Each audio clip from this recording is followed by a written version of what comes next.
కోటరీనే ముంచేసింది. కల్వకుంట్ల కవిత గారు చెప్తున్నారు, కోటరీనే ముంచేసిందట. కార్యకర్తలను ఎమ్మెల్యేలు పట్టించుకోలే. ఎవరైతే ఇప్పుడు ఎమ్మెల్యేలు బీఆర్ఎస్ వాళ్ళు ఉన్నారో, గెలిచినా ఓడిన ఎమ్మెల్యేలు, మీరు అసలు కార్యకర్తల్ని పట్టించుకోలేదట, మీరు వేస్ట్ కావాలని అంటున్నది కవిత. అధిష్టానాన్ని కూడా మీరు కలవనీయలేదట. అంటే మధ్యలో మీరే దొంగలట.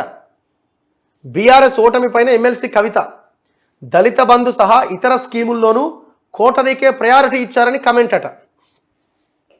దళిత బంధు స్కీము మొత్తం సుట్టున్నోలే పంచక తిన్నారని ఇప్పుడు కవిత అంటుంది.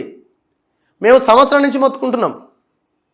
నాట్ ఓన్లీ దళిత బంధు, మీరు తెచ్చిన ప్రతి స్కీము మీ కోటరీకే వచ్చింది, ఆ ఎమ్మెల్యేల చుట్టూ ఉన్న వాళ్ళకే వచ్చింది. ఈమె ఇప్పుడు అంటుంది ఓడిపోయినాక, మేము ఎప్పటి నుంచో అంటున్నాం. ఇప్పుడు నిజమని ఒప్పుకుంటారా? మరి మీ అన్నేమో మరి ఫేక్ ప్రాపగండా అంటున్నారు కదా. మాలాంటి వాళ్ళు మాట్లాడేది ఫేక్ ప్రచారం చేసారు. ఇంకొక మేము 32 ఛానళ్ళు పెట్టి ఉంటే యూట్యూబ్ ఛానల్ మేము గెలిచేటోళ్ళం అంటుండు కదా. మరి మేము చెప్పిందానేమో మీరు ఒప్పుకుంటున్నారు. ఇవన్నీ మేము గతంలో నుంచి చెప్తున్నామే కదా. కాంగ్రెస్ గెలవలేదు, మేము ఓడిపోయినాం. ప్రశాంత్ రెడ్డి, మీరు ఓడిపోయారు కాబట్టి కాంగ్రెస్ గెలుస్తుంది, లేకపోతే ఇంకొకరు గెలుస్తారు. మేము కాంగ్రెస్ గెలవలే, మేము ఓడిపోయినామంటే ఏంది? సోషల్ మీడియా దుష్ప్రచారం వల్లే ఓడిపోయిన శ్రీనివాస్ గౌడ్. ఈయన పెద్ద శుద్ధపూస, ఈయన ఏం తప్పు చేయలే. ఈనాడ సోషల్ మీడియా వల్ల ఓడిపోయినాడు శ్రీనివాస్ గౌడ్.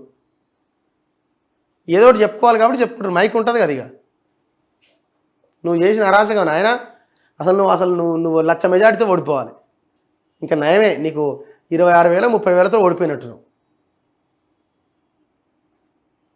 నువ్వు వంచిన పైసలు ఇంకా ఆడ జనాన్ని కొంత అటు ఇటు చేసినాయి. అయినా కూడా నువ్వు 2,000 3,000 ఓటుకు వంచినా నువ్వు ఓడిపోయినావు 26,000 27,000తో. సో మొత్తానికి కల్వకుంట్ల కవిత గారు మొత్తం చుట్టూన్న దొంగల వల్లే ఓడిపోయినామని చెప్తున్నారు. నిన్ననే చెప్పిన, నేను ఇజ్జత్ ఉంటే ఆ ఓడిపోయిన ఎమ్మెల్యేలంతా మీరు ఇంట్లోనే కూర్చోర్రా బాబు. ఇవాళ నిన్న కవిత మాట్లాడింది, మొన్న కేటీఆర్ మాట్లాడాడు.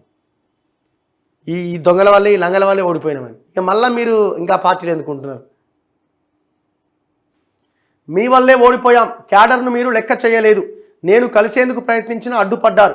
నిజామాబాద్ బీఆర్ఎస్ మాజీలపైన ఎమ్మెల్సీ కవిత ఫైర్. ఇప్పుడు ఈమెనట కార్యకర్తలను గెలవాలనుకున్నదట, మధ్యలో నుండి అడ్డుపడ్డాడట. ఈమె గెలవాలనుకుంటే మధ్యలో నుండి ఎందుకు అడ్డుపడతారండి? అంటే నీ మాట అలా మాటను కాదని, అలా మాట వాళ్ళు వద్దు అంటే నువ్వు ఆగిపోయినావా?